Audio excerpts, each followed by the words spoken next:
Good morning વિદ્યાર્થી મિત્રો। આજે આપણે ધોરણ 10 વિષય ગુજરાતીમાં કાવ્ય નંબર 11 જેનું નામ છે શિકારીને એના વિશે અભ્યાસ કરીશું। સૌપ્રથમ આપણે કવિ પરિચય મેળવીએ જેના કવિ છે કલાપી। કલાપી એ તેમનું ઉપનામ છે। તેમનું મૂળ નામ જોઈએ તો સુરસિંહજી તકસિંહજી ગોહિલ છે। તેમનો જન્મ 26/1/1874 થયો। તેમનું અવસાન 9/6/1900 થયું। કાવ્યનો સાહિત્ય પ્રકાર જોઈએ તો સોનેટ છે। હવે કવિ કલાપીનો જે કેકારવ સંગ્રહ છે એની અંદરથી આ શિકારીને કાવ્ય લેવામાં આવ્યું છે। હવે કવિ કલાપીનો પૂરો પરિચય મેળવીએ। તેમનું મૂળ નામ સુરસિંહજી તકસિંહજી ગોહિલ છે। અમરેલી જિલ્લાના લાઠીના રાજવી પરિવારમાં તેમનો જન્મ થયો હતો। કલાપીનો કેકારવ સંગ્રહમાં તેમની કવિ તરીકેની પ્રતિભાનો પરિચય થાય છે। તેમની કવિતામાં કેન્દ્ર સ્થાને જોઈએ તો પ્રકૃતિના મનોહારી દ્રશ્યો અને માનવ હૃદયના ભાવો એ તેમની કવિતામાં કેન્દ્ર સ્થાને રહ્યા છે। તેમનો પ્રવાસ ગ્રંથ જોઈએ તો કાશ્મીરનો પ્રવાસ એ તેમનો પ્રવાસ ગ્રંથ છે। હવે આપણે કવિ પરિચય મેળવી લીધો। હવે આ કાવ્યની અંદર કવિએ કાવ્યનું નામ આપ્યું છે શિકારીને। તો આપણે શિકારી શબ્દ સાંભળતા જ આપણને યાદ આવે કે શિકાર કરનાર શિકારી। તો આ કાવ્યની અંદર કવિએ શેનું શિકારી રૂપે શેનું નિરૂપણ કર્યું છે એનો અંશ જોઈએ। આ કાવ્યમાં પ્રકૃતિ જગત, પ્રાણી જગત સાથેનું સૌહાર્દ અને સૌંદર્ય દ્રષ્ટિને આવરી લીધા છે। તો આ કાવ્યની અંદર કવિએ સમગ્ર પ્રકૃતિ જગત, પ્રાણી, આ સૃષ્ટિની અંદર પ્રાણીઓ છે તો પ્રાણીઓ, પ્રકૃતિ, પ્રાણી સાથેનું જે સૌહાર્દ છે એને સૌંદર્ય દ્રષ્ટિથી આવરી લીધું છે। કાવ્યનાયક યુવાનને વાર્તા કહે છે કે તું આ સંહાર રહેવા દે। તો અહીંયા જે કાવ્યના નાયક કોણ? કલાપી। તો એ એક યુવાન છે। તો એ યુવાન શિકાર કરવા જંગલમાં આવે છે। તો એ શું કહે છે કે તું આ જે સંહાર એટલે કે નાશ, તું આ જે સૃષ્ટિ એટલે કે પ્રાણી જગત, પક્ષી, પશુ, તો કે જે આ તું એનો સંહાર કરે છે, નાશ કરે છે એને તું રહેવા દે। આ આખું વિશ્વ સંતનો આશ્રમ છે। તો આ આખું વિશ્વ સમગ્ર સૃષ્ટિ છે શું છે? સંતનો આશ્રમ છે। તો કે અહીંયા કેવા વ્યક્તિની જરૂર છે? સંત। અહીંયા સંત એટલે કોઈ ભગવા કપડાં ધારણ કરે એની વાત નથી, પરંતુ અહીંયા સજ્જન પુરુષની વાત કરવામાં આવી છે। એટલે કે આખું વિશ્વ સંતનો આશ્રમ છે। વેદોની વસુદેવ કુટુંબકમની ભાવના અહીં વર્ણવેલી છે। તો અહીંયા જે વેદોમાં આપણી જે વસુદેવ કુટુંબકમની જે ભાવના છે એ અહીંયા વર્ણવેલી છે। આ સૃષ્ટિમાં પંખી, ફૂલ, ઝરણા બધું જે છે તે એકરૂપ છે। તો આ સૃષ્ટિની અંદર ભગવાને જેનું નિર્માણ કર્યું છે, પંખી, ફૂલ, ઝરણા બધું છે એ શું છે? તે એકરૂપ છે। વળી સૌંદર્યનો એક મૂળગામી પ્રશ્ન અહીં છે કે તીરથી મારીને તો માત્ર પક્ષીનું સ્થૂળ શરીર જ મળશે। તો આ બધું સરસ મજાનું સૌંદર્ય છે। તો એક બાજુ તો મૂળગામી એવો પ્રશ્ન થાય છે કે જો એ શિકારી તીરથી મારીને એ પશુ પક્ષીનું હરણ કરે છે તો એને શું મળે છે? માત્ર એનું સ્થૂળ શરીર જ મળે છે, કે એનું એ જે મરેલું જે મૃત શરીર છે એ જ એને પ્રાપ્ત થાય છે। એનો આત્મા કે એના ગીત નહીં મળે। તો એ જે પંખીનો કે અથવા તો પંખીનો સંહાર કર્યો હોય તો એનું મૃત શરીર મળે છે, પરંતુ એનો જે આત્મા છે અને એ કંઈ ગીત છે એની અંદર, ધારો કે કોયલ હોય તો કોયલ સરસ મજાનો ટવકાર કરતી હોય તો એનો ટવકાર એને મળશે નહીં। તો આ જ વાત મનુષ્યને પણ એટલી જ લાગુ પડે છે તો મનુષ્યને પણ આ જ વાત એટલી લાગુ પડે છે. સુંદરતા પામવા માટે પહેલાં આપણે સુંદર બનવું પડે, કે આપણે બીજાને સુંદર બનાવવા છે તો બીજાને સુંદર બનાવતા પહેલાં આપણે સુંદર બનવું પડે, સ્વયં આપણે સુધરવું પડે. તો આપણે સુંદર બનીશું તો સરસ સમગ્ર સૃષ્ટિ પણ સુંદર દેખાશે. તો આ માત્ર શરીરની સુંદરતાની વાત નથી. તો અહીંયા સુંદર એટલે કે આપણું શરીર સુંદર હોવું તે શરીરની સુંદરતાની વાત નથી, પણ સમગ્ર વ્યક્તિત્વની સુંદરતાની વાત છે. એટલે કે સમગ્ર વ્યક્તિત્વની. તો વ્યક્તિની અંદર જે કંઈ ગુણો છે, લાગણીઓ છે, અને એ બધાની વાત આમાં કરવામાં આવી છે, ફક્ત સુંદર શરીરની વાત નથી. કાવ્યાંતે સમગ્ર સૃષ્ટિ તરફ અનુકંપા રાખવાની વાત કવિએ કહી છે. તો કાવ્યની અંતે સમગ્ર સૃષ્ટિ સાથે આપણે અનુકંપા રાખવાની વાત કહી છે, અને આ કૃતિ 14 પંક્તિની છે, એટલે કે અનુષ્ટુપ છંદમાં રચાયેલી છે. હવે આપણે જોયું કે કાવ્યમાં કવિએ કોઈ યુવાન શિકારીને પક્ષીનો સંહાર ન કરવા વિનવે છે. પછી પરમાત્માએ કરેલું જે વિશ્વનું સર્જન છે એ કેટલું સુંદર છે, અને એમાંય પંખી, ફૂલો, લતા એટલે કે વેલ, ઝરણા, વૃક્ષો વગેરેમાં રહેલા જે સૌંદર્ય છે, તો એ સૌંદર્યને માણવા સૌએ સૌંદર્ય દ્રષ્ટિ કેળવવી પડશે. તો કે પ્રકૃતિનું આ સરસ મજાનું સૌંદર્ય છે, તો એ સૌંદર્યને માણવા માટે, એ સૌંદર્યને નિરખવા માટે શું જોઈશે? સૌંદર્ય દ્રષ્ટિ આપણી કેળવવી પડશે. આથી કવિ શિકારીને સમજાવે છે કે પક્ષીનો સંહાર કરવાથી માત્ર શું મળે છે? પક્ષીનું નિર્જીવ શરીર જ મળશે, કે એનું મૃત શરીર મળશે. એના મધુર ગીતો, એના કલરવ તને સાંભળવા મળશે નહીં. પ્રકૃતિના તત્વો સાથે માનવ સહૃદયતાથી વર્તે તો જ વિશ્વમાં શું થાય છે? વસુદેવ કુટુંબકમની ભાવના એ જળવાશે. કોઈનો સંહાર કરવાની ઈચ્છા પણ નહીં થાય, પરંતુ સમગ્ર સૃષ્ટિ પ્રત્યે પોતાની અનુકંપા રહેશે. તો કાવ્ય તરફ આગળ વધીએ. રહેવા દે આ સંહાર યુવાન, તું રહેવા દે. તો અહીંયા કવિ કહે છે રહેવા દે આ સંહાર યુવાન તું. તો અહીંયા સંહાર એટલે કે નાશ. તો અહીંયા હે યુવાન, તું આ સંહાર કરવાનું રહેવા દે. ઘટે ના ક્રૂરતા આવી વિશ્વ આશ્રમ સંતનું. તો અહીંયા કવિ એમ કહે છે કે હે યુવાન, તું આ જે કંઈ સંહાર કરે છે પશુ કે પંખીનો, તો એ સંહાર કરવાનું રહેવા દે. તને આવી નિર્દયતા એટલે કે ઘાતકીપણું શોભતું નથી. ઘટેના ક્રૂરતા આવી, ક્રૂરતા એટલે કે નિર્દયતા, કે તને આવું ઘાતકીપણું શોભતું નથી. અને આ સમગ્ર વિશ્વ છે એ કોનું છે? તો સમગ્ર વિશ્વ છે એ કોનું આશ્રમ છે? આશ્રમ એટલે કે આશ્રય સ્થાન. એટલે કે આ વિશ્વ કોનું આશ્રય સ્થાન છે? તો સંતનું. અહીંયા સંત એટલે કે કોઈ ભગવા કપડાં ધારણ કરીને આવે એની વાત નથી, પરંતુ અહીંયા સજ્જન પુરુષની વાત કરવામાં આવી છે.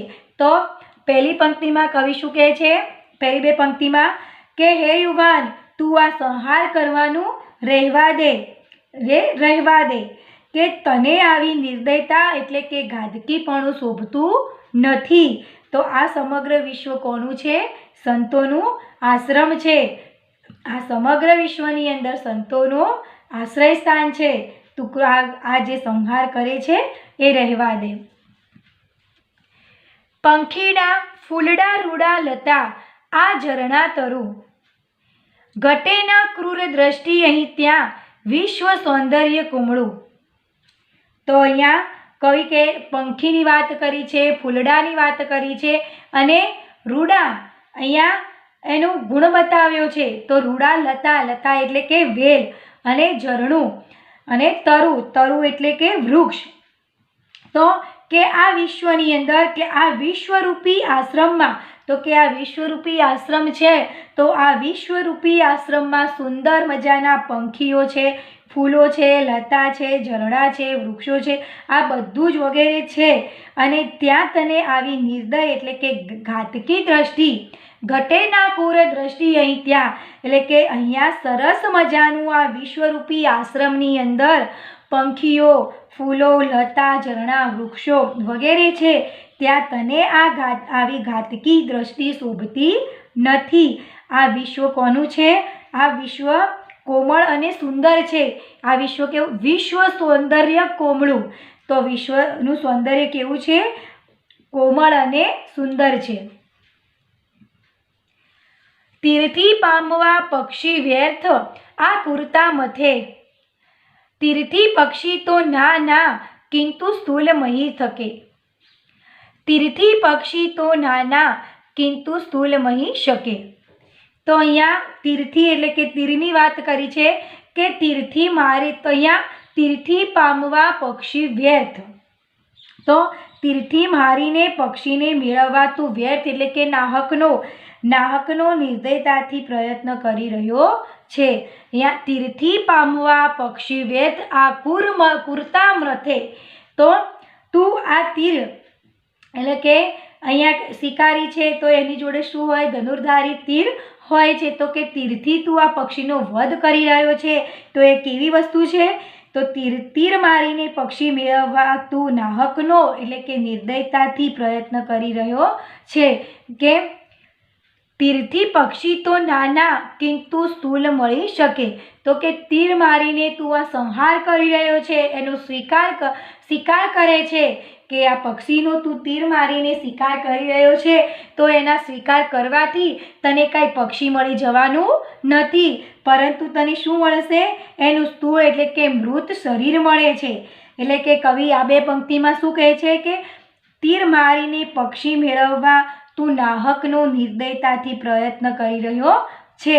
કે તીરથી તને પક્ષીની જે સૌંદર્ય નહીં મળે, પક્ષી સરસ મજાની સૌંદર્ય છે, તો એ પક્ષીનું તને સૌંદર્ય મળશે નહીં, પરંતુ કેવળ તને એનું સ્થૂળ એટલે કે મૃત પક્ષી જ મળી શકશે, એનું મૃત શરીર જ મળશે.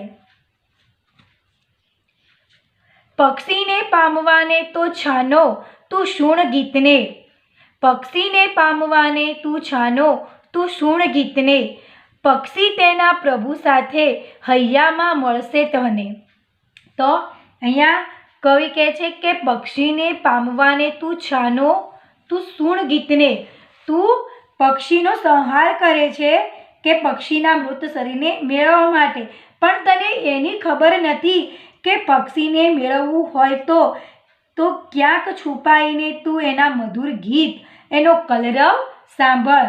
એમ કે ત્યારે જ્યારે પક્ષીનો શિકાર કરવો છે તો એ પહેલાં એનો શિકાર કર્યા પહેલાં તું એ ક્યાંક છાને છૂપે ઊભો રહી અને એના સુંદર મધુર અવાજ, એના ગીતો છે, એનો જે કલરવ કરે છે એ કલરવ તું સાંભળ. પક્ષી તેના પ્રભુ સાથે હૈયામાં મળશે તને, અને પછી જ તો જ પક્ષી તેના પ્રભુ સાથે તને હૈયામાં મળશે, અને સૌંદર્યનો નાશ કરવાથી સુંદરતા નહીં મળે જ, તો નહીં જ મળે. તો અહીંયા આ બે પંક્તિમાં કવિ કહે છે કે પક્ષીને મેળવવું હોય, તારે જો પક્ષીને મેળવવું હોય તો તું ક્યાંક છુપાઈ અને તું એના મધુર ગીતો, એ કલરવ જે કરે છે એ સાંભળ, તો જ કે પક્ષી તેના જે પ્રભુ સાથે તને હૈયામાં મળશે, અને ત્યારે તને આ સૌંદર્ય જે એનું છે એ સૌંદર્યનો નાશ કરવાથી સુંદરતા નહીં જ મળે. એમ કે તું એના જે સૌંદર્યનો નાશ કરે છે એનાથી તને કંઈ સુંદરતા તો મળવાની નથી, તે નહીં જ મળે.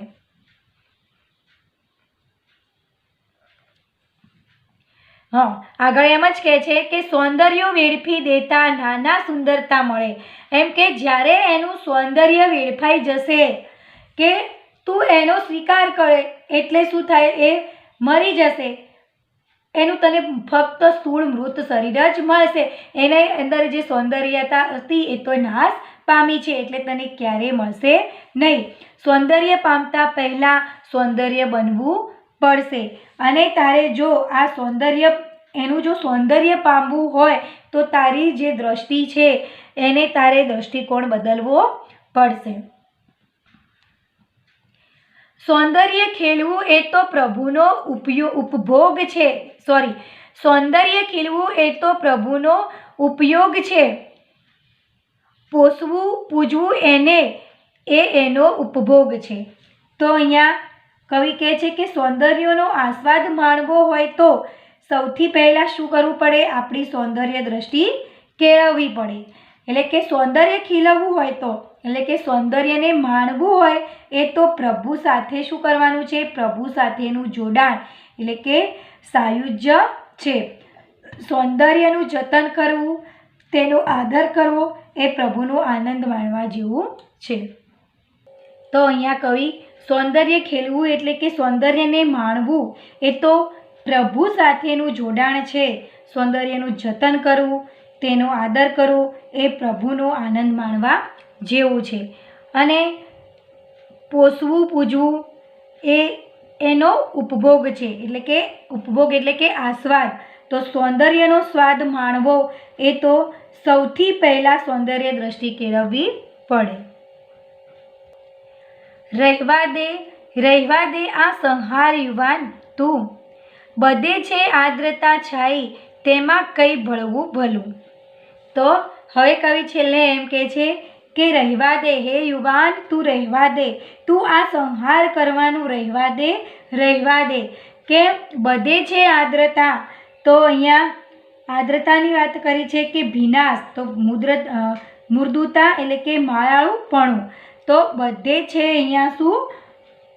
આદ્રતા છવાયેલી છે. તો હે યુવાન, તું આ સંહાર કરવાનું રહેવા દે. ચારે બાજુ આદ્રતા છવાયેલી છે, તેમાં થોડો ઘણો સાથ એટલે કે સહકાર આપવામાં જ આપણું ભલું છે. તો છેલ્લી પંક્તિમાં કવિ એમ કહે છે કે હે યુવાન, હવે તો તું આ કામ કરવાનું બંધ કર, આ સંહાર કરવાનું બંધ કર. એમ કે સંહાર કરવાનું રહેવા દે, કારણ કે ચારે બાજુ શું છવાયું છે? આદ્રતા એટલે કે ભીનાશ, મૃદુતા, માયાળુપણું. તો આ જે છવાયેલું છે માયાળુપણું, તો એમાં આપણે થોડો ઘણો સાથ સહકાર આપવાનો છે. અને એ સાથ સહકાર આપવામાં જ આપણું ભલું છે. એટલે કે છેલ્લે વિવિધતામાં એકતા દર્શાવી છે. અને કવિ કહે છે કે કોઈનો સંહાર કરવાની ઈચ્છા પણ નહીં થાય, અને પરંતુ સમગ્ર સૃષ્ટિ પ્રત્યે અનુકંપા રહેશે. ક્યારે? કે જો તું વિશ્વમાં વસુદેવ કુટુંબકમની ભાવના તારી અંદર જળવાશે, ત્યારે તને કોઈનો સંહાર કરવાની ઈચ્છા પણ નહીં થાય, પરંતુ સમગ્ર સૃષ્ટિ પ્રત્યે તારી અનુકંપા રહેશે. તો કવિએ આપણને અહીંયા આ કાવ્યની અંદર શિખામણ આપતા કહ્યું છે કે હે શિકારી, તને આવી ક્રૂરતા શોભા દેતી નથી. અને સફળ વિશ્વ કોનું છે? સંતોનો આશ્રમ છે, સંતોનું આશ્રય સ્થાન છે. સંતો એટલે કે સજ્જન પુરુષ. તો એમાં અનેક પ્રકૃતિ તત્વોનું સૌંદર્ય રહેલું છે. તો એ સૌંદર્ય તત્વો આપણે જોઈએ તો ફૂલો, ઝરણા, વૃક્ષો છે. તો પણ તું પક્ષીનો શિકાર કરીને શું મેળવીશ? એના મૃત શરીર સિવાય તને કશું મળવાનું નથી. તારે એના સૌંદર્યને પામવું હોય તો જંગલમાં ક્યાંક છુપાઈને એ પંખીઓના મધુર ગીતો સાંભળ. પક્ષી એ પ્રભુનું સર્જન છે. તો પક્ષી એ કોનું સર્જન છે? પ્રભુનું સર્જન છે. તું એના મધુર ગીતો સાંભળીશ તો તું એ પ્રભુના સર્જન દ્વારા પ્રભુને પામીશ. કારણ કે પક્ષી એ પ્રભુએ બનાવેલું છે, એક સર્જન છે. તો જો તું એના ગીતો સાંભળીશ તો તું સ્વયં પ્રભુ પાસે છે એવું તને લાગશે, અને પ્રભુને તું પામીશ. સૌંદર્યને પામવા માટે તારે સ્વયં સુંદર બનવું પડશે, અને તારી દ્રષ્ટિ એ સુંદર કેળવવી પડશે, અને એના માટે તારે પ્રયત્ન કરવા પડશે. સૌંદર્યને પામો એટલે તમે પ્રભુને પ્રાપ્ત કરો. જો તમારે સૌંદર્યને પ્રાપ્ત કરશો તો તમારી અંદર પ્રભુનો વાસ થશે. સકળ વિશ્વમાં ચોમેર એટલે કે ચારે બાજુ શું છે? આર્દ્રતા વેરાયેલી છે. તો કે માયાળુપણું વેરાયેલું છે. તો એમાં જ આપણે શું કરવાનું છે? પરમ તત્વ છે. તો એ જ એ પરમ તત્વ છે, પરમાત્મા છે. તો આપણે એ સાથ આપીને એમાં જ આપણું ભલું છે. તો એ પરમ તત્વને, પરમાત્માને સાથ આપીએ એ જ આપણું ભલું છે. તો આ કાવ્ય કલાપીનો કેકારોમાંથી લેવામાં આવ્યું છે. શબ્દ સમજૂતી જોઈએ. સંહાર એટલે કે નાશ, પ્રબળ, ઘાત. રૂડું, સારું, સુંદર. આર્દ્રતા, ભીનાશ, મૃદુતા, માયાળુપણું. લતા, વેલ, વેલી. ઘટવું એટલે શોભવું. તને, સુણવું, સાંભળવું. વિરુદ્ધાર્થી શબ્દ સંહાર, સર્જન. સ્થૂળ, સૂક્ષ્મ. કોમળ, કઠોળ. આર્દ્ર, શુષ્ક. હવે આ કાવ્યની અંદર જે સ્વાધ્યાય આપેલો છે એ તમારે નોટબુકમાં લખવાનો રહેશે. હવે કાવ્યમાંથી આપણે થોડા પ્રશ્નો જોઈએ. સમગ્ર વિશ્વ કોનો આશ્રમ છે? સમગ્ર વિશ્વ સંતોનો આશ્રમ છે. કલાપી કોનું ઉપનામ છે? કલાપી એ સુરસિંહજી તકસિંહજી ગોહિલનું ઉપનામ છે. શિકારીને કાવ્ય શામાંથી લેવામાં આવ્યું છે? શિકારીને કાવ્ય કલાપીનો કેકારવમાંથી લેવામાં આવ્યું છે. શિકારીને કાવ્યનો સાહિત્ય પ્રકાર. શિકારીને કાવ્યનો સાહિત્ય પ્રકાર સોનેટ છે. સોનેટમાં કેટલી પંક્તિઓ હોય છે? સોનેટમાં 14 પંક્તિઓ હોય છે. શિકારીને કાવ્ય કયા છંદમાં રચાયેલું છે? શિકારીને કાવ્ય અનુષ્ટુપ છંદમાં રચાયેલું છે. કવિની દ્રષ્ટિએ વિશ્વ સૌંદર્ય કેવું છે? કવિની દ્રષ્ટિએ વિશ્વ સૌંદર્ય કુમળું છે. કવિની દ્રષ્ટિએ પક્ષી ક્યાં મળશે? કવિની દ્રષ્ટિએ પક્ષી એના મધુર ગીતમાં મળશે. શું કરવાથી પક્ષીનું માત્ર સ્થૂળ શરીર જ મળે છે? શિકાર કરવાથી પક્ષીનું માત્ર સ્થૂળ શરીર જ મળે છે. વસુધૈવ કુટુંબકમની ભાવના કયા કાવ્યમાં વ્યક્ત થાય છે? વસુધૈવ કુટુંબકમની ભાવના શિકારીને કાવ્યમાં વ્યક્ત થાય છે. તો વિદ્યાર્થી મિત્રો, આપણું કાવ્ય અહીંયા પૂર્ણ થાય છે. હવે નેક્સ્ટ નવા ટોપિક સાથે મળીશું. Thank you.